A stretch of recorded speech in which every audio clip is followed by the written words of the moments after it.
ناظرین محترم، السلام علیکم ورحمۃ اللہ وبرکاتہ۔ پروفیسر وارث محمود پروگرام عرفان دین فکر اقبال کی روشنی میں آپ کی خدمت میں حاضر ہیں۔ ناظرین، جاوید نامہ سے حضرت علامہ رحمۃ اللہ علیہ کی روحانی معراج کے سلسلے میں آج ہم دوسرے آسمان کے بارے میں جانیں گے، جس کو علامہ نے فلک عطارد لکھا ہے کہ علامہ صاحب نے اس آسمان پر کیا کیا دیکھا۔ حسب سابق میرے ساتھ موجود ہیں پروفیسر ڈاکٹر عبد الرحمن شاہ صاحب۔ سر خوش آمدید۔ سر یہ فرمائیے کہ علامہ مولانا روم رحمۃ اللہ علیہ کے ساتھ دوسرے آسمان پہ، جس کو آپ نے فلک عطارد لکھا ہے، اس پہ پہنچ جاتے ہیں، تو سر یہ بتائیں، یہ فلک عطارد جو ہے یہ کیسا ہے؟ حضرت نے کیا اس کی منظر کشی کی؟ سب سے پہلے تو یہ ہے کہ ہر جگہ پہ حضرت علامہ نئے نئے کردار ہمیں متعارف کروا رہے ہیں جی، اور سب سے بڑی بات یہ ہے کہ وہ آپ کی روایت کے ساتھ بڑے جڑے ہوئے وہ نظریات ہیں کہ جو ملتوں کی بنا کے لیے ضروری ہیں۔ صحیح۔ اور کیونکہ آپ کا فوکس ملت اسلامیہ اور اس کے ذریعے جو خیر عالم انسانیت کو پہنچنی ہے، ان تمام بنیادوں کو آپ ڈسکس کر رہے ہیں، تو آئیے آپ کا کلام بذات خود ہی جہاں پہ فلک عطارد یعنی فلک قمر کے بعد جہاں پہ 4 کردار ذکر کیے گئے ہیں، تو ایک علامہ خود ہیں، حضرت مولانا روم ہیں، اور اس کے بعد جو ہے وہ عارف ہندی ہیں، اور اس کے بعد سروش، 4 چیزیں اس میں مکمل ہو چکی ہیں۔ اب اس جگہ پہ پہلی ہے زیارت ارواح جمال الدین افغانی و سعید حلیم پاشا۔ ہاں جی، تو ان کے بارے میں آگے چل کے کہتے ہیں مشت خاک کار خدرا بردہ پیش، کہتے ہیں مشت خاک اپنے آپ کو فرما رہے ہیں، بالکل ایسے، تو فرماتے ہیں کہ یہ خاک کی جو مٹھی ہے یہ اپنے کام کو آگے لے کے چلتی ہے، در تماشائے تجلی ہائے خیش، اور اپنے وجود کی جو تجلیاں مزید انہوں نے دیکھنی ہیں اس طرف یہ مٹی بھر جو مٹھی بھر یا اقبال جو ہے یہ آگے چلتا ہے۔ یا من افتادم بدام ہست و بود، فرماتے ہیں یا تو میں ہست و بود کے دامن میں مجھے گھیر لیا، میں اس میں آ گیا، یا بدام من اسیر آمد وجود، یا پھر وجود جو ہے وہ میرے دام میں اسیر ہو گیا، اسیر ہو اندری نیلی تو تک چاک از من نست۔ فرماتے ہیں کہ یہ جو نیلی اوپر چادر ہے، اس میں جو چاک ہے نا وہ اصل میں انسان کی وجہ سے ہے، میری وجہ سے ہے۔ من ز افلاکم کہ افلاک از من است، تو اچھا اس میں ایک سوال کر لیتے ہیں کہ یہ کیا میری وجہ سے ہے، میں افلاک سے ہوں یا افلاک مجھ سے ہے؟ افلاک مجھ سے۔ سر اس کے بعد یا ضمیرم را فلک در بر گرفت، یا فرماتے ہیں یا تو میرے ضمیر کو افلاک نے پکڑ لیا ہے، یا ضمیر من فلک را در گفت، یا پھر میں نے لے لیا اس کو اپنی گرفت میں، یا اس نے مجھے اپنی گرفت میں لے لیا۔ سر یعنی کہ دونوں طرف سے اس تعلق کی بات کر رہے ہیں۔ جی جی، اس کے بعد کہتے ہیں ایک نیا عالم پیدا ہوا ہے نا، بالکل ایسے، تو اس لیے وہ کہہ رہے ہیں اندرون است این کہ بیرون است چیز، یہ اس عالم کا اندرون ہے یا بیرونی حصہ ہے؟ کیا چیز ہے؟ ہاں کیا ہے؟ یعنی کہ فلک عطارد پہ ہیں، ابھی نئی ان کو جگہ ہے، سمجھ نہیں آ رہی کہ یہ نئی جگہ ہے، یہ کیا ہے، میرے ساتھ کیا ہو گیا ہے؟ سر آنچے می بیند نگاہ چوں آستو چیز، نگاہ جو کچھ میری دیکھ رہی ہے یہ کیسی ہے جگہ، کیا ہے، کیا ہے؟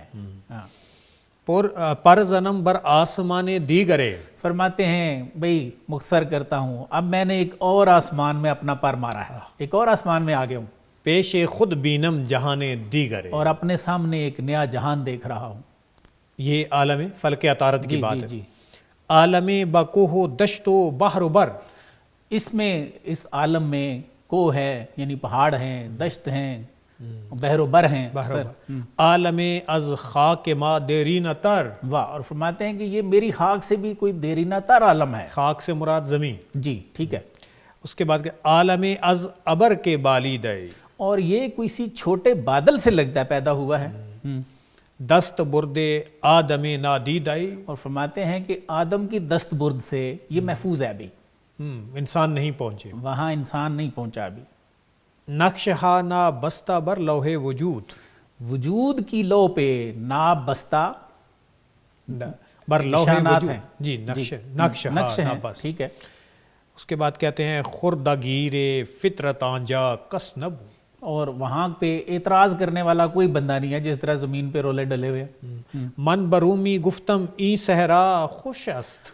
تو اقبال فرماتے ہیں کہ میں نے مولانا روم رحمۃ اللہ علیہ سے کہا کہ یہ صحرا تو بہت اچھا ہے, در کوہستان شورش دریا خوش است. اور اس کے کوہستان میں یہ جو دریا کا ایک ہمیں شور سنائی دے رہا ہے یہ بھی بڑا اچھا ہے. من نیاب مزحیاتی جا نشان. لیکن یہاں پہ زندگی کا نشان کوئی نہیں ہے. از کجا می آید آواز اذان. واہ, فرماتے ہیں کہ بندے تو کوئی نہیں ہے لیکن یہ اذان کی آواز کہاں سے آ رہی ہے. یہ پروفیسر صاحب ماحول تھا فلک عطارد کا, صحیح اس دوسرے جو ہے وہ جہاں کا, کہ جہاں پہ حضرت مولانا روم اقبال کو لے کر جاتے ہیں جی. اور اب اقبال بتا رہے ہیں ساتھ کہ میں اتنا میچور ہو گیا ہوں کہ پہلے پہ تو رومی نے مجھے تعارف کروایا تھا فلک قمر کا, اب میں بتا رہا ہوں کہ یہ احوال ہے. اور آخر میں پھر یہ تجسس بھرا سوال کر دیا کہ انسانیت کا یہاں پہ نشان زندگی کا نظر تو نہیں آتا لیکن یہ اذان کی آواز کہاں سے آ رہی ہے. بالکل صحیح ہے. اچھا سر, اس کے آگے نا ایک کلام ہے تو اس کے بارے میں آپ سے ایک پوچھوں گا کہ کیا یہ جو فلک عطارد ہے یہ اولیاء کا مقام ہے؟ علامہ نے ایسے لکھا. دیکھیں یہ جو سوال کیا نا کہ یہاں پہ زندگی کے نشان تو نہیں ہے, اذان کی آواز کیا آ رہی ہے, تو آپ کے اسی سوال کا جواب آگے مولانا رومی جب گویا ہوتے ہیں تو ان کا آغاز ہی یہ ہے. بالکل صحیح. آپ گفت رومی ای مقام اولیاء. سبحان اللہ. آپ فرماتے ہیں کہ جو دوسرا آسمان ہے فلک عطارد ہے, رومی نے فرمایا کہ یہ اولیاء کا مقام ہے. آشنا ای خاک داں با خاک ماست. فرماتے ہیں یہ جو جگہ ہے یہ ہمارے خاکدان یعنی دنیا سے آشنا ہے. بول بشر چوں رخت از فردوس بس. اب ایک اور بات بتا رہے ہیں. رومی فرماتے ہیں کہ بول بشر یعنی آدم علیہ السلام جب جنت سے نکلے ہیں تو انہوں نے یہاں تھوڑا سا آگے تو یک دو روزے اندری عالم نشست. ہاں, ایک دو دن انہوں نے اس عالم میں پڑاؤ کیا ہے, یہاں بیٹھے رہے ہیں وہ. ای فضاہا سوز آہش دی داست. سبحان اللہ. فرماتے ہیں اس کی دوسرے فلک کی آہ نے, دوسرے فلک کی جو فضا ہے اس نے آدم علیہ السلام کی آہیں سنی ہوئی ہیں. نالہائے صبح گاہش دی داست. واہ واہ. ان کے صبح کے جو نالے تھے وہ اس فضا نے دیکھے کیونکہ وہ تڑپ رہے تھے مالک سے نیچے آئے تھے نا, ایسے ہی تو ان کی منترکشی کی جا رہی ہے. ایسے اس کے بعد زائران ای مقام ارجمن. فرماتے ہیں اس پاک جگہ کے جو زائرین ہیں پاک مرداں از مقامات بلند. واہ, وہ پاک مقامات والے اونچے مقام والے اولیاء ہیں یا مرد ہیں. وہ کون کون ہیں اب ان کو کاؤنٹ کیا جا رہا ہے سر. کہا جی پاک مرداں چوں فضیل و بو سعید. واہ.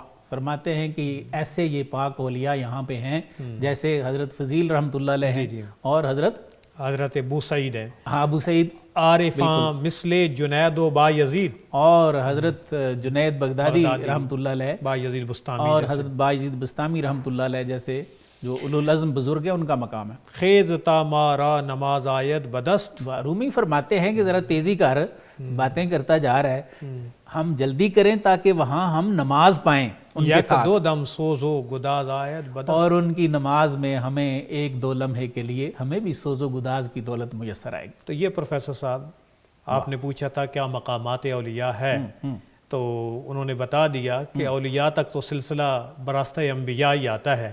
تو اس میں بول بشر کے وہ آہو نالے صبح گاہی سب کچھ موجود ہے.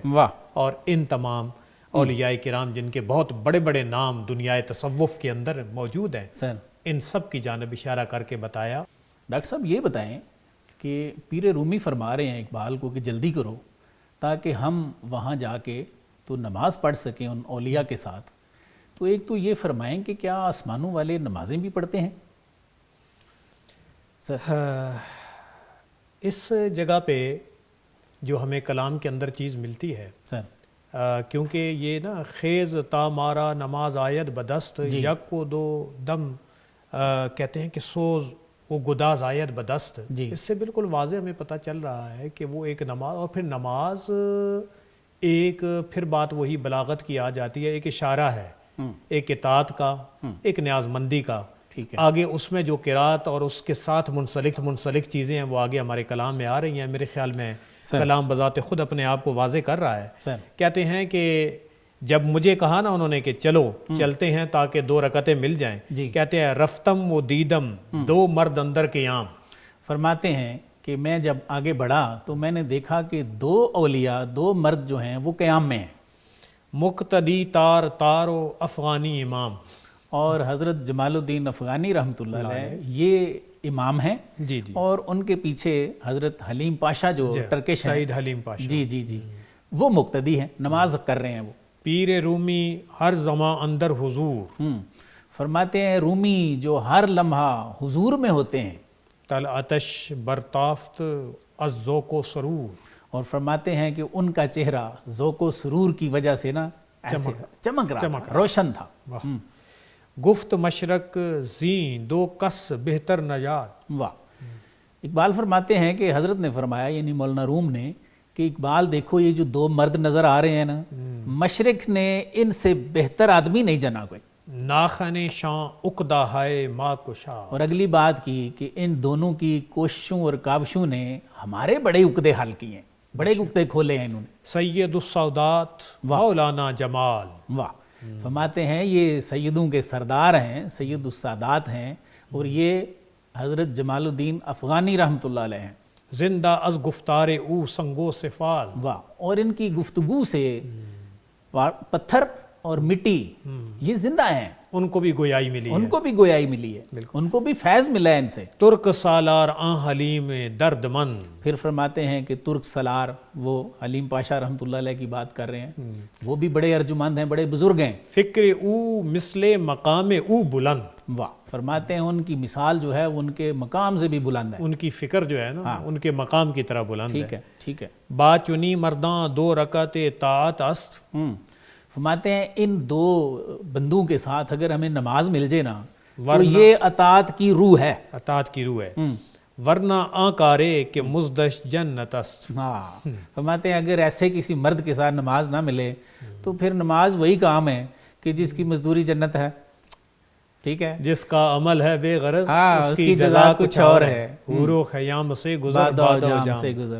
سر تو اس سے یہ ہمیں پتہ چلتا ہے پروفیسر صاحب یہ کہ اس جگہ پہ جو نماز جو کہا نا کہ وہ نماز بے حضور، ہاں، تو وہی بات حضرت اقبال توجہ یہ دلانا چاہتے ہیں کہ یہ جو تم یہ نماز قوم کیا ہے، قوموں کی امامت کیا ہے، ہاں، ٹھیک ہے، وہی بات ہے کہ یہ 2 رکعتوں کے امام ان چیزوں کو نہیں جانتے، تو وہ بتا رہے ہیں کہ کتنی بڑی یہ عبقری 2 شخصیات ہیں، بالکل ٹھیک اور ہے، ان کے ساتھ جب بندہ اس کیفیت میں ہوتا ہے تو اللہ کے حضور میں ایک حضوری اور یہ کیفیت ملتی ہے۔ بالکل ٹھیک ہے۔ تو مزید سر جی ایک اور بات اس میں خاص ہے کہ ان میں جو امام صاحب ہیں یعنی حضرت جمال الدین افغانی رحمۃ اللہ علیہ ہیں، وہ ایک خاص سورہ پڑھ رہے ہیں، سورہ نجم، سورہ نجم، تو اس کی جو تلاوت کا حضرات نے لکھا ہے نا یا علامہ نے لکھا ہے، رومی نے بتایا ہے، منظر کشی کی ہے، وہ بڑی خاص ہے۔ واہ کیا بات۔ تو ایک تو یہ فرمائیں کہ وہ جو تلاوت ہے اس کا جو سوز و گداز ہے اس کو حضرت نے کیسے لکھا ہے،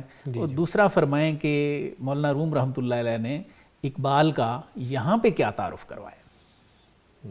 سر یہ تو قرات کے اثرات اور پھر جگہ جگہ آپ تعارف کروا رہے ہیں، تعارف کرواتے ہیں، ساتھ لے کے جا رہے ہیں، بالکل ساتھ لے کے جا رہے ہیں۔ قرات آن پیر مرد سخت کوش، اچھا یہ آپ کی بات کٹ رہی ہے، یہ بالکل ویسے ہے کہ جیسے جبریل لے کے گئے سرکار کو، جی جی جی، تو اقبال لکھتے ہیں کہ مجھے مولانا روم رحمۃ اللہ علیہ کی روح پاک اوپر لے کے جا رہی ہے، تو جہاں جہاں جاتے ہیں تو وہاں پہ تعارف یہ کروا رہے ہیں کہ یہ اقبال ہے، کبھی وہ وہاں کے لوگ پوچھتے ہیں کہ یہ کون ہے، تو یہاں پہ بھی حضرت کا تعارف کروایا گیا۔ جی قرات آن پیر مرد سخت کوش، فرماتے ہیں وہ جو سخت کوششیں کرنے والا پیر مرد ہے یعنی امام ہے حضرت جمال الدین افغانی، ان کی تلاوت کا بتاتے ہیں۔ سورہ والنجم آن دشت خاموش، اس خاموش دشت میں ایک صحرا ہے وہ، تو وہاں پہ وہ سورہ نجم کی تلاوت کر رہے ہیں، یعنی ایک طرف سورہ نجم ہے اور دوسری طرف وہ خاموش صحرا۔ صحیح۔ قرات قذوے خلیل آیت بوجت، واہ۔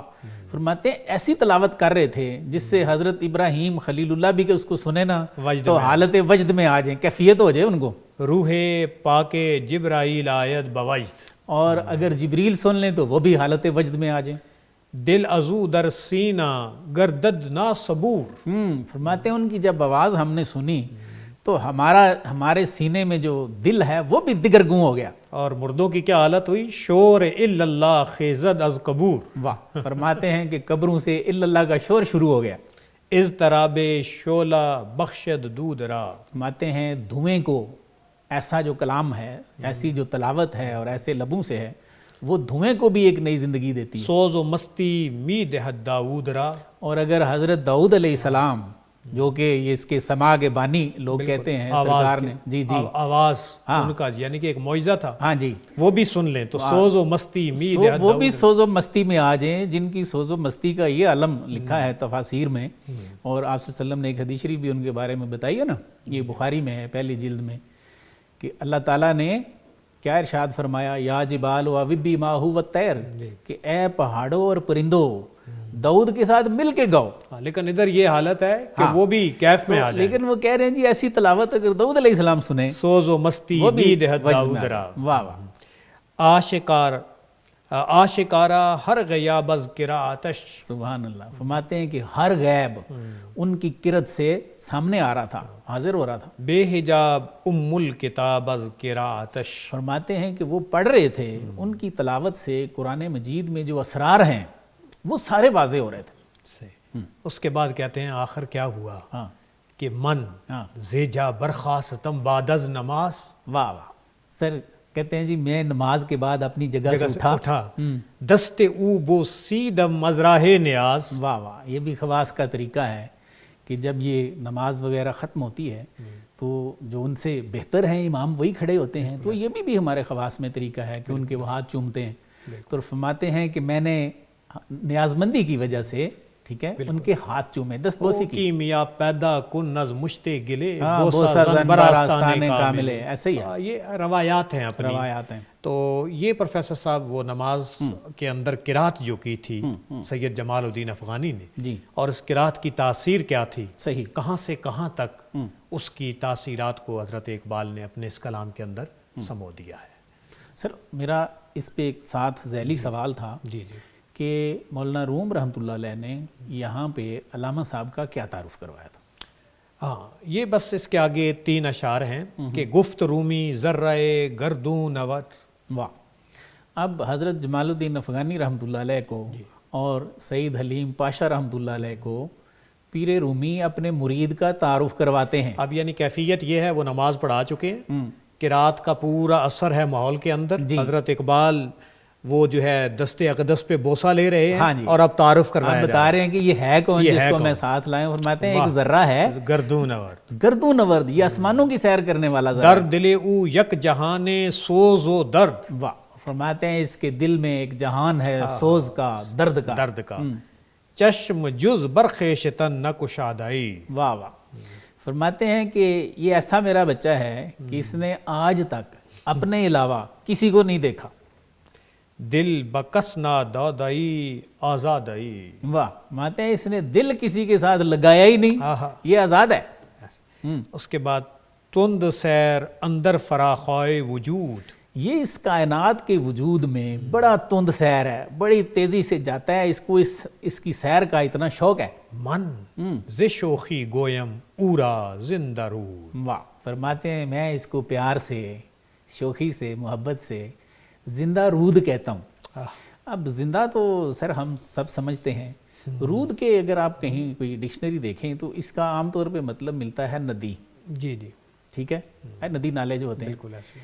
تو اس کو یہ مراد نہیں ہے کہ میں اس کو زندہ ندی کہتا ہوں، اس کا ایک دوسرا میننگ ہے بیٹا. تو فرمایا میں اس کو زندہ بیٹا کہتا ہوں. کیوں زندہ بیٹا کہتا ہوں؟ اس لیے کہ اس کا قلب زندہ ہے. بے شک بے شک، اوپر بتا دیا کہ اس نے دل کسی اور کو دیا ہی نہیں ہے. آئینہ نیس دل کے دے حد جا باہر کسے ای پارے یقیق بنا میں تو کندہ شد والی بات ہوئی. واہ واہ. ڈاکٹر صاحب یہ بتائیں کہ اب یہ دوسرے آسمان پہ جی مولانا روم رحمۃ اللہ علیہ کی روح پاک اور حضرت علامہ اقبال رحمۃ اللہ علیہ کی روح پاک وہاں پہ حضرت جمال الدین افغانی اور سید حلیم پاشا رحمۃ اللہ علیہ سے جا ملے ہیں. ٹھیک ہے. ان سے کچھ ظاہر ہے تعارف بھی ہو گیا ہے. بالکل. نماز کے بارے میں بھی گفتگو ہو گئی ہے. اس کے بعد علامہ سے حضرت جمال الدین افغانی کچھ سوال پوچھتے ہیں. تو وہ تو بتائیں ذرا ہمارے ناظرین کو کہ کیا سوال پوچھے انہوں نے اور علامہ نے کیا جواب دیے.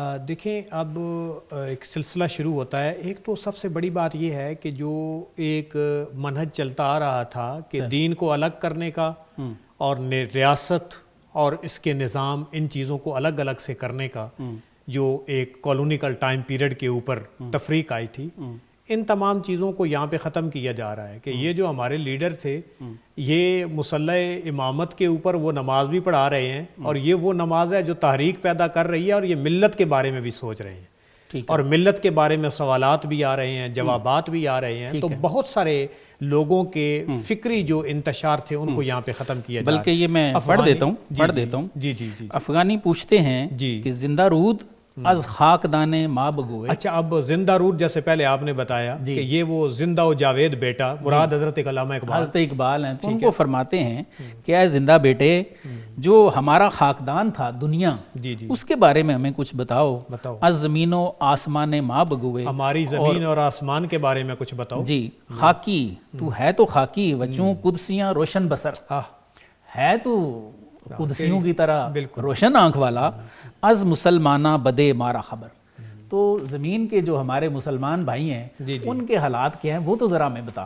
ٹھیک ہے، اس کا مطلب ہے وہ اوپر آسمان پہ اب پہنچے ہوئے ہیں جی، تو موجودہ لوگوں کے حالات جاننا چاہ رہے ہیں اقبال سے. اب زندہ رود کے ٹائٹل کے ساتھ آگے مزید کلام کو بڑھاتے ہیں. سر آپ بتاتے ہیں سید جمال الدین افغانی صاحب کو کہ در ضمیر ملت گیتی شکن. فرماتے ہیں ہماری جو قوم ہے اس کو کہتے ہیں ملت گیتی شکن، جو دنیا کو توڑنے والی ہے، دنیا کو فتح کرنے والی جو ہماری ملت تھی. دید عام آویز دین و وطن، اس کے ضمیر میں، اس کے اندر میں نے دین اور وطن کی کشمکش دیکھی ہے. اس میں چل رہے ہیں وہ کہ دین کیا ہے اور وطن کیا ہے. وطن کیا ہے، ان دونوں کی جو ہے نا، یہ دونوں کا دعویٰ کر رہے ہیں. سر روح در تن مردہ از ذوف یقین. فرماتے ہیں کہ یقین ان کو نہیں رہا، تو اس کی کمی کی وجہ سے وہ کیا کر رہے ہیں، روح در تن مردہ، ان کے جسم میں ان کی روحیں مر چکی ہیں. نا امید از قوت دین مبین، اور دین مبین کی قوت سے وہ بالکل نابلد ہو گئے. ترک و ایران و عرب مست فرنگ.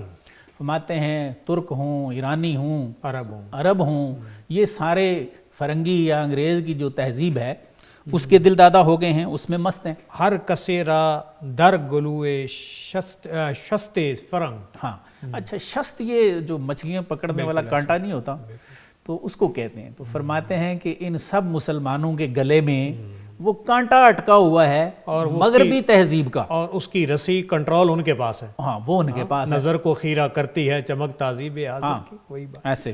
تو مشرق کا سلطانی ہے مغرب خراب.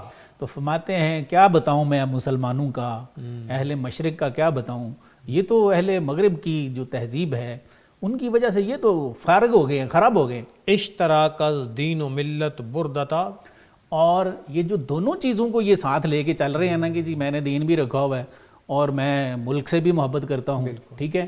تو اس سے آپ فرماتے ہیں کہ ان کی جو تاب تھی، جو ان میں سوز و گداز تھا، گرمی تھی، وہ ان کی ختم ہو چکی ہے. پروفیسر صاحب، بنیادی طور پہ اس وقت کی جو سیاسی تحریکیں تھیں، فرانس کو آپ دیکھیں، جرمنی کے نازیوں کو دیکھیں، تو یہ اور رشیا والوں، آل سیزر وغیرہ، تو یہ اصل میں جو وطن کی بنیاد کے اوپر تحریکیں اٹھی تھیں اور مسلمان جس کشمکش میں مبتلا تھے، اس دور کا جو ایک فکری اضمحلال ہے، یہ ان تمام چیزوں کو ایکسپلور کیا جا رہا ہے. صحیح ہے. اور قوت یقین سے مسلمان غافل کیسے ہیں، اس خطہ زمین کے اوپر کیفیت کیا ہے، سید جمال الدین افغانی اور حلیم پاشا کے سامنے حضرت اقبال نے یہ اپنے سارا. اچھا، یہاں تک اگر ہم آئے نا، جیسے علامہ نے فرمایا کہ دین اور وطن جو ہے یہ دونوں کی محبت ہے ان میں، بالکل، تو ان کی جو سوز و گداز یا گرمی تھی وہ ختم ہو گئی ہے، وہ چمک ختم ہو چکی. تو ہمیں عام کاری کو نا یہاں تک وہ بات کلیئر نہیں ہوتی کہ ہمیں وطن سے بھی ظاہر ہے ہم محبت کرتے ہیں اور کہتے ہیں جی حدیث شریف ہے کہ جی وطن کی محبت جو ہے وہ ایمان کا حصہ ہے،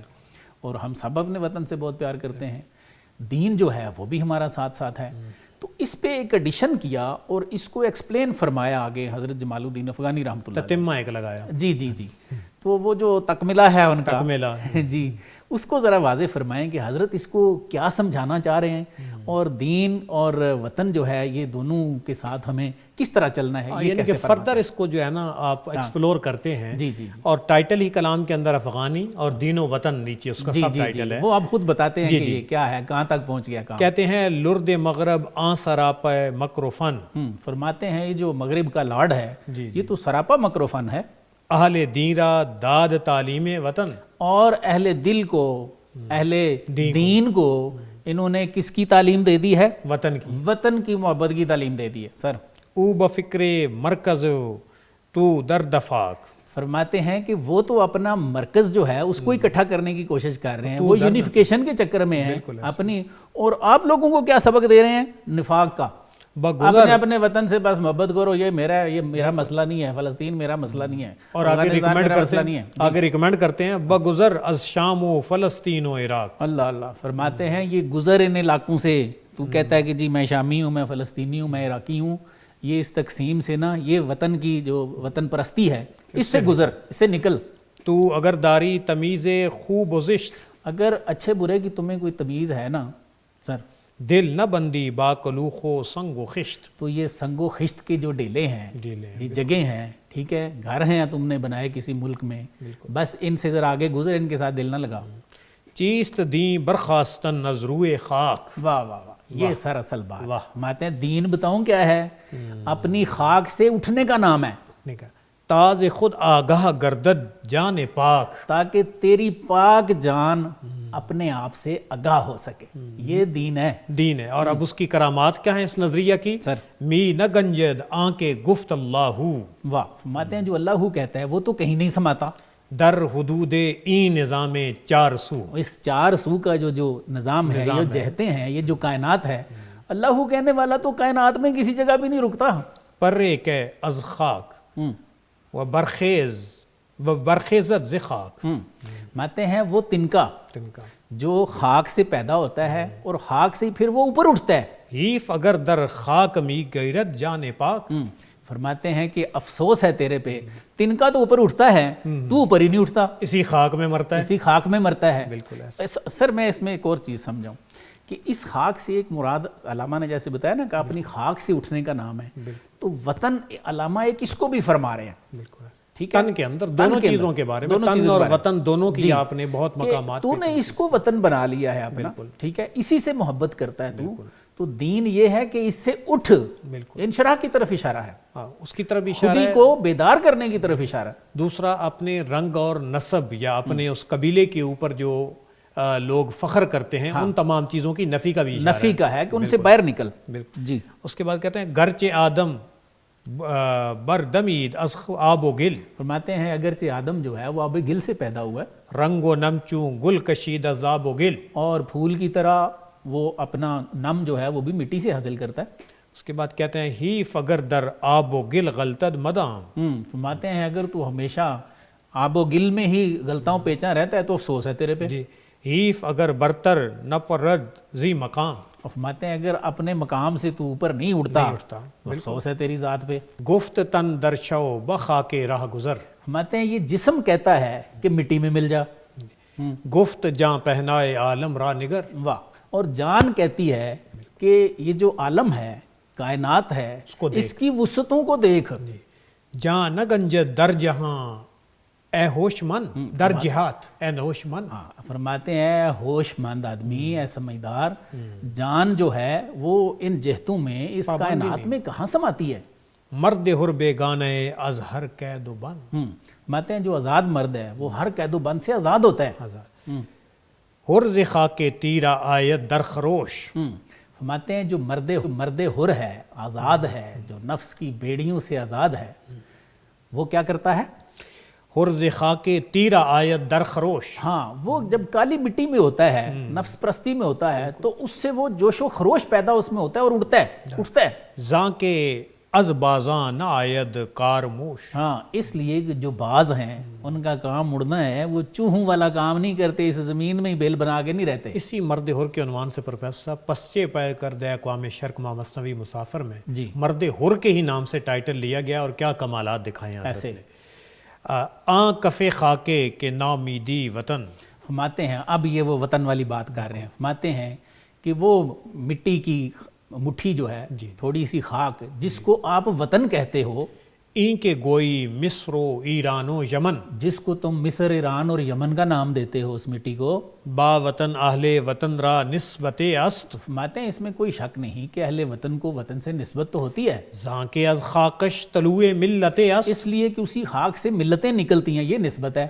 اندری نسبت اگر داری نظر، لیکن اس نسبت میں اگر تم غور کرو نا تو میں تمہیں ایک اور نقطہ بتا رہا ہوں۔ نقطۂ بینی ز منہ باریک تر، واہ، فرماتے ہیں اس میں بال سے بھی باریک ایک نقطہ ہے، اس کی طرف تو نے کبھی توجہ نہیں کی۔ گرچہ از مشرق برآید آفتاب، واہ، فرماتے ہیں کہ اگرچہ آفتاب مشرق کی طرف سے آتا ہے، طلوع ہوتا ہے، با تجلی ہائے شوخ و بے حجاب، اور بے حجاب اس کی تجلیاں جو ہیں ان کے ساتھ نمودار ہوتا ہے۔ در تب و تاب است از سروز دروں، واہ، اور بڑی تب و تاب میں ہوتا ہے اپنے اندر کے سوز کی وجہ سے، تاز قید شرق و غرب آید بروں، یہ بات ہے۔ فرماتے ہیں یہ اس میں تب و تاب کس وقت آتی ہے، اس میں گرمی اتنی زیادہ کس وقت پیدا ہوتی ہے، جب وہ کہ میں مشرق کا ہوں، میں مغرب کا ہوں، جب وہ ان چیزوں سے چھوٹتا ہے نا فل باہر آ جاتا ہے، بالکل ایسے اپنے اس مقام سے، اپنے اس وطن سے، مشرق ہے، برابر ان کو نکل آتا ہے، تو پھر اس میں گرمی پیدا ہوتی ہے۔ اس کے بعد مزید کہتے ہیں بردمد از مشرق خود جلوہ مست، فرماتے ہیں کہ جلوہ مست ہو کے مشرق کی طرف سے نکلتا ہے، تا ہما آفاق را آرد بدست، حتیٰ کہ کیا کرتا ہے جب اس کو چھوڑتا ہے تو پوری کائنات کو اپنے ہاتھ میں لے لیتا ہے۔ فطرتش از مشرق و مغرب بری است، واہ، فرماتے ہیں اس کی فطرت مشرق یا مغرب میں رکتی نہیں ہے، اس سے بری ہے وہ۔ گرچہ او از روئے نسبت خاوری است، واہ، فرماتے ہیں اگرچہ ہم نسبت کے لحاظ سے دیکھیں تو وہ مشرق سے نکلتا ہے نا، بالکل، لیکن نہ مشرق کو اپنا وطن بناتا ہے نہ مغرب کو اپنا وطن بناتا ہے۔ تو نے یہ چھوٹا سا جو تیرا مکان ہے اس کو اپنا وطن بنا لیا ہے، تو تنکے سے بھی کیا گزرا ہے، اس سے اٹھتا ہی نہیں ہے۔ کہیں فرماتے ہیں تو تنکے سے کیا گزرا ہے، کہیں فرماتے ہیں کہ تو چوہا ہے، بالکل اس خاک میں رہ رہا ہے، تو بعض تو اس میں نہیں رہتا۔ مختصر یہ ہے روح پاک کو جو انسان کے اندر اللہ کا نفخہ ہے تو فرما رہے ہیں اس کو بیدار کر، تو یہ کائنات جو ہے، اور وہ بیداری، جی بالکل، وہ کیا کلام ہے معراج پہ جو ہے، بالکل۔ مثلاً اس کو آپ اگر دیکھیں نا ایک اور چیز کی طرف پروفیسر صاحب، والقمر قدرناہ منازل حتی عاد کالارجون القدیم، جی، لا الشمس ينبغي لها ان تدرك القمر ولا الليل سابق النهار، ٹھیک ہے، ہر چیز اس کے حکم کی پابند ہو کے اپنے مدار میں چل رہی ہے اور اس کے وہ پازیٹیو اثرات آ رہے ہیں۔ صحیح، بندہ مومن بھی اگر ان اللہ کے مقادیر کا پابند ہو جائے، انتم الاعلون ان کنتم مومنین۔ علامہ نے فرمایا نا سر، عشق کی ایک جست نے کر دیا قصہ تمام، اس زمین و آسماں کو بے کراں سمجھا تھا میں، اور سبق ملا ہے یہ معراج مصطفیٰ سے مجھے کہ عالم بشریت کی زد میں ہے گردوں۔ یہ فرما رہے ہیں اپنی معراج میں کہ دیکھو میں نے کیا دیکھا ہے، میں کیا کیا دیکھ چکا ہوں۔ تو یہی جو سبق ہے وہ ہے کہ جی اپنی تسخیر کائنات، اس سے نکلے انسان، انشراح صدر اس میں پیدا ہو، اور یہ جو چھوٹا سا یہ اس کا بدن ہے ہمارے، یہ اس کو تو نے اپنا وطن سمجھ لیا، تو دین بھی تو کہتا ہے میرا ہے، تو میرا وطن ساری محبت تو اسی سے کرتا ہے، تن پروری سے۔